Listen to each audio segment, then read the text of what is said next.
قارئین کرام السلام علیکم، خالد کاشمیری آپ سے مخاطب ہے۔ آج ہم عصر حاضر کی تازہ ترین کسی داستان کی بجائے اس ماضی مرحوم کی کچھ تذکرہ کریں گے، کسی کا کچھ نہفتہ داستانیں، کچھ شگفتہ تذکرے۔ میرا خیال ہے ہم اسی قسم کے تذکرے کیا کریں۔ وہ کہنے کو تو ماضی مرحوم ہے، لیکن اس کی یاد زندہ ہے، اس کے کردار زندہ ہیں، وہ تاریخ میں زندہ رہیں گے۔ امر واقعہ یہ ہے کہ ان دنوں کا ذکر ہے جب ہمارا ماضی تابناک تھا۔ یہ کچھ داستان ماضی کے ایسے کردار کے بارے میں باتیں کر رہے ہیں جو کہنے کو ماضی مرحوم کی باتیں ہیں، لیکن وہ زندہ ہیں۔ اس کے کردار بھی زندہ ہے، اس کے نام بھی زندہ ہے، اور ان کا کام بھی زندہ ہے۔ وہ کہتے ہیں میں زمانہ حال کا شاعر ہوں، مستقبل کا پیغمبر نہیں ہوں۔ کوئی کہتا ہے کہ اگلے زمانے میں تجھے کون یاد کرے گا، کوئی کہتا ہے کہ شاعر کو قید و بند سے کیا واسطہ۔ لوگوں، مجھے اس کی پرواہ نہیں کہ مستقبل مجھے یاد کرے گا یا نہیں۔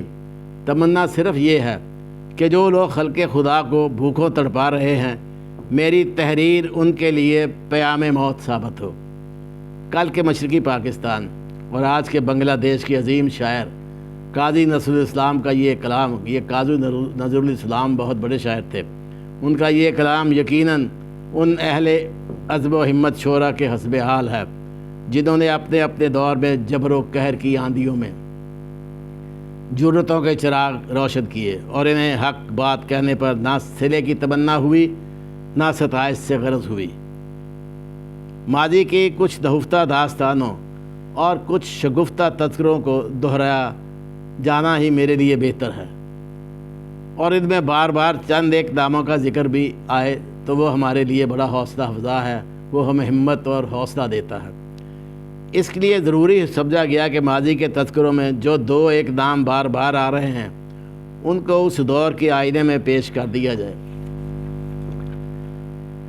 ایسے کرداروں میں مسٹر حبیب جالب نامی بھی شامل ہیں، جو اس دور میں ایوبی آمریت کے خلاف میدان سیاست میں قوم و وطن کی خاطر جو لوگ آبلہ پا رہے، ان میں ایک ایسا شخص بھی شامل تھا جو کسی قسم کی ہرس، طمع، لالچ اور صلے کے علاوہ اذیتوں سے بے خوف اور بے نیاز تھا، اور وہ حبیب جالب تھا۔ تاریخ اپنے دامن میں اس حقیقت کو سمیٹ چکی ہے کہ فیلڈ مارشل ایوب خان کے دور میں ملک کے عوام کو طرح طرح کے سنہری باغ دکھا کر ایک خاص گروہ کا ہم نوا بنانے کی کوشش کا آغاز کیا گیا۔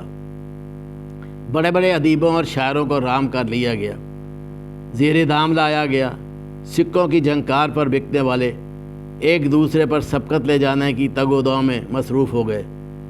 سیاسی سطح پر سید حسین شہید سہروردی رحمۃ اللہ علیہ نے اس دور کی حکومت کو عوامی حقوق غصب کرنے پر للکارا، اور اس وقت بھی مغربی پاکستان سے جو لوگ ان کی تائید میں آگے آئے ان میں حبیب جالب سر فہرست تھے۔ حسین شہید سہروردی کی وفات کے بعد ایوب خان نے سیب و زر کے ایسے جال پھینکے کہ بڑے بڑے ادیبوں، خطیبوں اور شاعروں نے خود کو ان میں الجھایا۔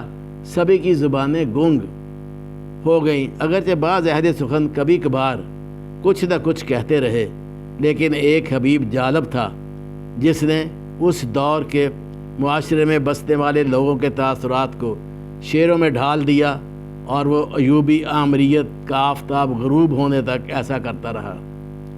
ایوب خان کی کنونشن لیگ میں جب تحریک پاکستان کے سچے کارکنوں کا سراغ نہ ملا، کیونکہ انہوں نے کنونشن لیگ کے نام سے اپنی ایک مسلم لیگ بنا لی تھی، اور اس میں بڑے بڑے مفاد پرست لوگ شامل ہو گئے تھے، تو حبیب جالب کے لبوں پر یہ تاثر انہیں دیکھ کر ٹوٹ کر نکلا۔ پھول دامن پہ سجائے ہوئے پھرتے ہیں وہ لوگ۔ ایوب خان نے جب مادر ملت محترمہ فاطمہ جناح کے مقابلے میں الیکشن لڑا تو انہوں نے اپنے انتخابی نشان پھول رکھا تھا، جبکہ مادر ملت کا لالٹین تھا۔ تو حبیب جالب نے اس مناسبت سے ایک نظم لکھی جو زبان زد عام ہوگی۔ وہ نظم تھی: پھول دامن پہ سجائے ہوئے پھرتے ہیں وہ لوگ، جن کو نسبت تھی نہ تھی کوئی چمن سے یارو، ظلم کے سر پہ کبھی تاج نہیں رہ سکتا، یہ صدا آنے لگی کوہ و دمن سے یارو، ملک میں عام کرے قلم کی دولت، یہ گزارش ہے میری اہل سخن سے یارو۔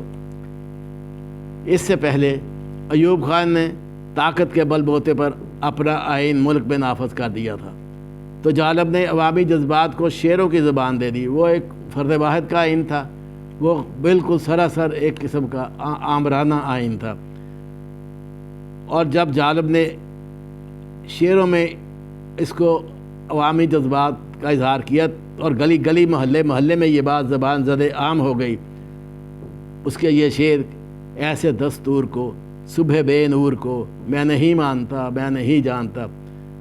پھر جب ایک طرف اس دور کی حکومت نے تعلیمی اداروں میں طلباء کی سیاست بازی کو روکنے کے لیے ان طلباء کو تختہ مشق بنانا شروع کر دیا اور زندگی کے ہر شعبے میں تعلق رکھنے والے لوگوں پر کڑی نظریں رکھی جانے لگیں، تو اس کے ساتھ ساتھ جالب کی بھی فائل کھل گئی۔ فائل تو ایسے دور میں مطلب اعلان حکمرانوں کے دور میں یہ پہلا کام ہوتا ہے ہر دلیر اور ہر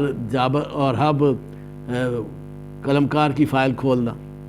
ایک طرف فائل کھلی، دوسری طرف حکومت نے اس سے سلسلہ جرمانے بھی شروع کر دیا، سودے بازی کا معاملہ شروع ہو گیا، مگر جالب آزمائش کی اس گھڑی میں پورا اترا۔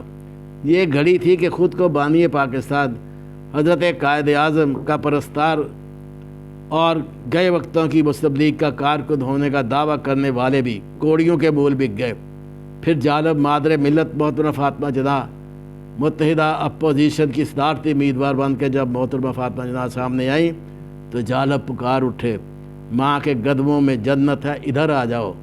یہ عوام سے کہہ رہے تھے ایک بے لوث محبت ہے ادھر آ جاؤ، وہ پھر آئی ہیں ہمیں ملک دلانے کے لیے، ان کی یہ ہم پہ عنایت ہے ادھر آ جاؤ۔